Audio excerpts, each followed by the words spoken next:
I'm Pastor George Borghardt. Time for another Higher Things video short. Your questions, our answers. Same Higher Things Radio, Blue Yeti microphone. Same Higher Things Radio pastor, only on video. I kind of like that. That'll be good. Why not? All right, your questions. Email us at radio@higherthings.org, radio@higherthings.org, or drop us an SMS text message at 936-647-3235. And I'm going to ask John to make it appear right there. There it is. Ta-da! All right. This week's question comes to us from a parent, not a youth, but it actually has to do with everything, everyone. And so here it comes. Some issues my daughter is having in high school is with cliques and how they spread rumors or turn things around that you say. You cannot go out of your clique or socialize or hang out with someone else. You can't even see what I'm reading. See, there's the difference between video. There it is. Video. When I'm on the radio, I just talk. But on the video, I have to. Okay. What can I tell my daughter how to stand up for herself without getting herself in trouble and starting a fight? I don't want her to grow up to think that that's the only way to deal with issues like that. Good question. It's a question of identity. Now, it's also a good opportunity to law and gospel the thing. And so we're going to law and gospel this question. So the first thing is, what do you do about those who pick on you, or when you're out of your clique and things go poorly? In the law, you do absolutely nothing. You don't defend yourself.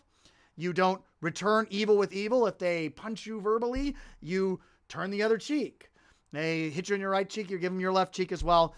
If they ask for your cloak, you give them your tunic as well. There's also some practical things in the law, but none of them are going to bring you any comfort. That's because the law doesn't give comfort. But you could say, hey, you know what?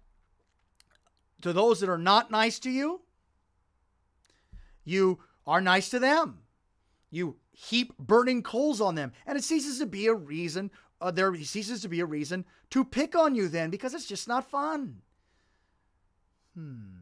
Or the law also says you could do what I do. You could not take things so seriously. So they mock you. You laugh about it. But when the really embarrassing things happen, like when I was a vicar, I knocked over a processional cross in the middle of the service. Something I'll never forget. How do you get over that? People don't forget the things you do, and you can laugh it off and all that, and it still hurts. So what do? Well, you find the answer not in the law, but in the gospel. Right? You hear that? You do not find the answer to this question only in the law. You got to find it in the gospel. And the question is a question of identity, who you are. Or is who you are determined by those around you? What they think of you, what they say about you, or the things that you do? Or is your identity found somewhere else? And I would say you find your identity in Christ. You find your identity in your baptism. It always comes down to baptism, doesn't it? You find your identity, you find who you are in your baptism. You are who you are because Christ did what he did for you and delivered that to you in the font. Even your name comes from the font. Your whole identity comes from the font. Remember, you don't remember because you were so small, but your parents didn't name you. My parents didn't name me.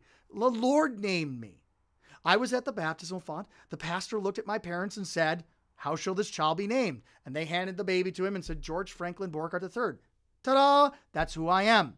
I'm George Franklin Borghardt III. And I got my name from the Lord. And that's who I am. Who I am is not determined by my family. It's not determined by the people around me. It's not even determined by me and what I do. Who I am is solely, I'm a baptized child of God. I'm forgiven. I'm worth the very blood of Christ, not because I live like I'm worth the blood of Christ, but because he did what he did for me. He died on the cross for all my sins, and he washed my sins away in the baptismal font. Well, that's not going to work, Pastor. I don't look at the people, the clique, and go, well, I'm baptized. Really? That's because law answers are neat and clean, and they work. But I'll tell you, nobody lived a better life than Jesus, and nobody turned the other cheek better than Jesus. And what happened to him? They drove nails into his hands and feet and lifted him up above the earth and crucified him. And they'll do the same to you. And the comfort is that when that happens to you, you know who you are. Notice, it's not you have your best life now. No. You are Jesus's lamb. You are a child of God. You are a forgiven saint. Who you are, your worth, your self-worth is not determined by those around you and what they think of you. It is determined solely by Jesus. And when you fall asleep, you will be robed in white. The white that you were robed with in your baptism. You'll be marked. You have been marked. You'll see the mark of the Lamb.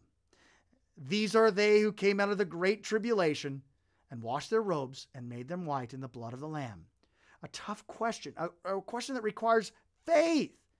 It requires faith when somebody looks at you and laughs, to look back at them and go, you know, I do some funny things, and I have done some funny things in my life, but my worth is Jesus. That's who I am.